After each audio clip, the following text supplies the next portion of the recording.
Good morning friends, ಇಲ್ಲಿ ಗುಲಾಬಿ colour ಕಾಚ ಹಾಕೊಂಡಿರೋ ಮರಿಬೇಕು. ಮರಿ ಮೊಸಳೆ ತಿಕ್ಕದ್ರೊಳಗಡೆ ಬೆಟ್ಟ ಆಗ್ತಿರುತ್ತೆ. ಅಷ್ಟೇ ಮೊಸಳೆ ಒಂದ್ ಬಂದ್ಬಿಟ್ಟು ನುಂಗ್ಕೊಂಡು ಹೋಗುತ್ತೆ. ಅದ್ರ ಅಪ್ಪನ್ ತಿಕ್ಕ ಹೊಡೆದೋಗುತ್ತೆ. ಮೊಸಳೆ ಹೊಟ್ಟೆ ಒಳಗಡೆ ಸಿಗುತ್ತೆ ನೆನ್ಸಿಟ್ಟಿರೋ ಪಲಾವ್ ಬಟಾಣಿ. ಅದನ್ನ ತಿಂದು ಇದನ್ನು ಮೊಸಳೆ ಆಗೋಗುತ್ತೆ. ಬೆಕ್ಕಿಲ್ಲಿ ತಗೋಬೋಳಿ ಮಗನೆ, ನನ್ ಮಗನೇ ತಿಂತೀಯ ಅಂತ ಹೇಳ್ಬಿಟ್ಟು ಅದಕ್ ಬಲೆ ಹಾಕಿ ದಡ ಕೇಳ್ಕೊ ಬರುತ್ತೆ.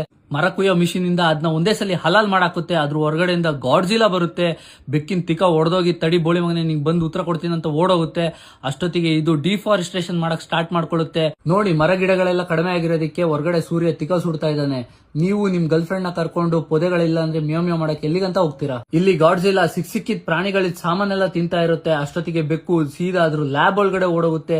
ಓಡೋಗಿ ವರ್ಜಿನ್ ಮಂಜುಟ ಕುಡಿಯುತ್ತೆ. ಗಾಡ್ಜಿಲಾ ಎಲ್ಲ ಬಿಲ್ಡಿಂಗ್ ನ ಉದುರಿಸ್ಕೊಂಡು ಏನು ಟೆನ್ಷನ್ ತಗೋಬೇಡಿ, ನಮ್ಮಪ್ಪ ನಂಬರ್ 1 ಗಾರೆ ಕೆಲಸದ ಮೇಸ್ತ್ರಿ, ಎಲ್ಲ ಹೊಸದಾಗಿ ರೀಕನ್ಸ್ಟ್ರಕ್ಷನ್ ಆಗೋಗುತ್ತಂತ ಹೇಳುತ್ತೆ. ಇಲ್ಲಿ ನಮ್ ಸೂಪರ್ ಹೀರೋದ್ ಎಂಟ್ರಿ ಆಗುತ್ತೆ. ಬರ್ತಾನೆ, ಮೈಯಲ್ಲೆಲ್ಲ ನೀಲಿ ಕಲರ್ ಬೆಂಕಿನ ಬಿಟ್ಕೊಂಡ್ ಬರುತ್ತೆ. ಬಂದಿದೆ ಗಾಡ್ಜಿಲಾ ಜೊತೆ ಫೈಟ್ ಸ್ಟಾರ್ಟ್ ಮಾಡ್ಕೊಂಡು ಗಾಡ್ಜಿಲನ್ ಎತ್ತಿ ನೆಲಕ್ ಹಾಕಿ ಅದ್ರ ತಿಕ್ಕಕ್ ಬೆಂಕಿನ ಬಿಡುತ್ತೆ. ಅದರಿಂದ ಬೆಕ್ಕಿನ ಮರಿ ಹೊರಗಡೆ ಬರುತ್ತೆ. Very good.